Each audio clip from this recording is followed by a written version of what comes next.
सभापती महोदय, उत्तरामध्ये आलेलं आहे की 2024च्या GR प्रमाणे त्या ठिकाणी एक धोरण राज्य शासनानं स्वीकारलेलं आहे. परंतु सभापती महोदय, बरेच वर्ष आपण CCTVची सार्वजनिक ठिकाणी चर्चा करतो. सर्वोच्च न्यायालयानं सांगितले पोलीस स्टेशनमध्ये CCTV बसवायत, काही जवळजवळ 70-80 ठिकाणी आपण बसवलेले आहेत पोलीस स्टेशनमध्ये.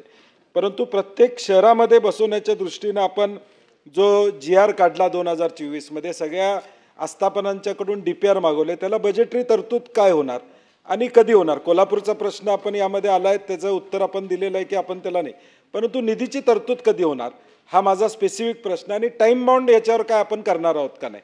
आणि जवळजवळ 5-7 लाख CCTV सार्वजनिक आणि सरकारी अशी आकडेवारी आपली साधारणपणे राज्याची.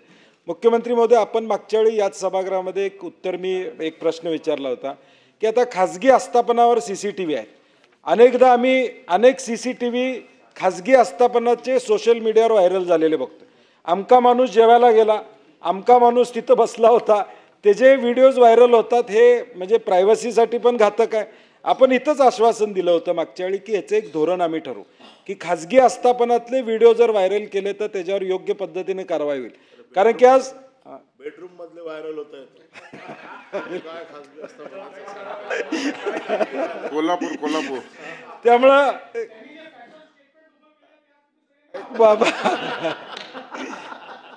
त्यामुळं मुख्यमंत्री महोदय, याच्यावर सिरियसली काहीतरी ऑफिशियल धोरण आलं पाहिजे की खाजगी आस्थापनातला CCTV ॲक्सेस कुणाला असेल, कशा पद्धतीनं असेल, हे आपण धोरण मागच्या वेळी आपण आश्वासन दिले की करू म्हणून, तर ते ऑफिशियली आले माझ्या माहितीपर्यंत तरी नाही.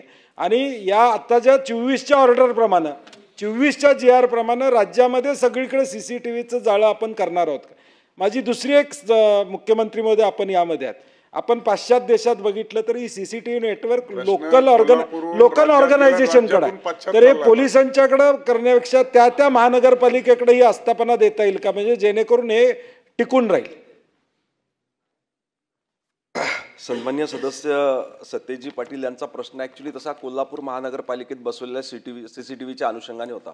परंतु आपण आता विचारणा केली की संपूर्ण राज्यामध्ये CCTVचं धोरण काय असलं पाहिजे, त्याच्याकरता बजेटरी तरतूद काय आहे, नंतर खाजगी आस्थापनेवर जे व्हिडिओ रेकॉर्डिंग होतात आणि नंतर ते व्हायरल केल्या जातात, तर ह्या संदर्भात काहीतरी धोरण त्या ठिकाणी ठरवलं गेलं पाहिजे.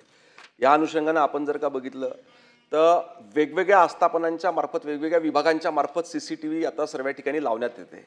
याचा उद्देश हाच असते आणि साधारणतः 2 विभागांना याचा जास्त आवश्यकता असते. गृह विभागाला आवश्यकता असते आणि दुसरं डिझास्टर मॅनेजमेंट हे जे आपलं विभाग असतो जिल्हा स्तरावर, पण त्यांना जास्त आवश्यकता याची असते. हे सर्व करत असताना अजून याची पूर्ण SOP व्यवस्थित व्हावी आणि लवकरात लवकर प्रकल्प पूर्ण व्हावे, बजेटरी तरतूद व्हावी.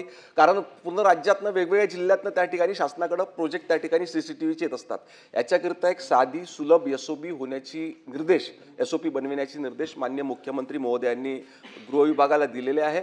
आणि आपण जे म्हणतात की हे खाजगी आस्थापनावरचे व्हिडिओ रेकॉर्डिंग होतं आणि व्हायरल केलं, त्याच्या संदर्भात धोरण आणलं पाहिजे, तर हे धोरण येणाऱ्या अधिवेशनाच्या आधी त्या ठिकाणी